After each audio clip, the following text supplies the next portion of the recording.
جی مفتی صاحب، جس طرح کے قربانی کے ایام چل رہے ہیں اور ہمارے معاشرے میں یہ مزاحتاً یا ویسے بھی یہ بات مشہور ہے کہ جب عید کا چاند نکل آتا ہے، بڑی عید کا، تو اس کے بعد جو 10 دن رہ جاتے ہیں، ان 10 دنوں میں یعنی چاند کے بعد جو قربانی والے جانور ہوتے ہیں، لوگ کہتے ہیں کہ ان کو چھریاں وغیرہ نظر آتی ہیں، تو اس کے بارے میں کیا حقیقت ہے؟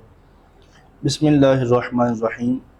یہ بات عوام میں خاصی مشہور ہے جی اور بالکل۔ ہم نے بھی بچپن سے اب تک تقریباً ہر سال سنی ہے، جی لیکن یہ کسی حدیث کی کتاب میں، فقہ میں یا تاریخ میں اس طرح کی کوئی چیز پڑھنے لکھنے میں نہیں آئی۔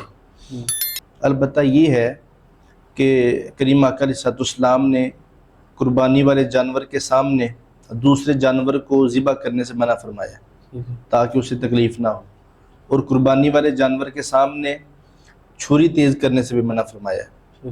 حضرت عمر فاروق رضی اللہ تعالی عنہ فرماتے ہیں غالباً کہ آقا کریم علیہ السلام جا رہے تھے تو ایک بندہ ایک جانور کو لٹا کے اس کے سامنے چھری تیز کر رہا تھا، تو حضور نے فرمایا اترید ان تمیتہا موتات، کیا تو اسے کئی موتیں مارنا چاہتا ہے؟ تو نے اس کو لٹانے سے پہلے چھری تیز کیوں نہ کر لی؟ تو حکم یہ ہے کہ چھری آپ کی بہترین ہو، اچھی دھار والی ہو، تیز ہو، اور جانور کے سامنے بھی تیز نہ کی جائے تاکہ اسے تکلیف نہ ہو۔ تو یہ جو بات ہے کہ کئی دن پہلے ان کو اپنی کھانا پینا بھول جاتا ہے جانوروں کو، یا چھریاں نظر آتی ہیں، یہ سننے کی حد تک بات ہے، سنی ہے، لیکن کہیں یہ لکھنے پڑھنے میں نہیں آتی۔ جی بہتر، شکریہ۔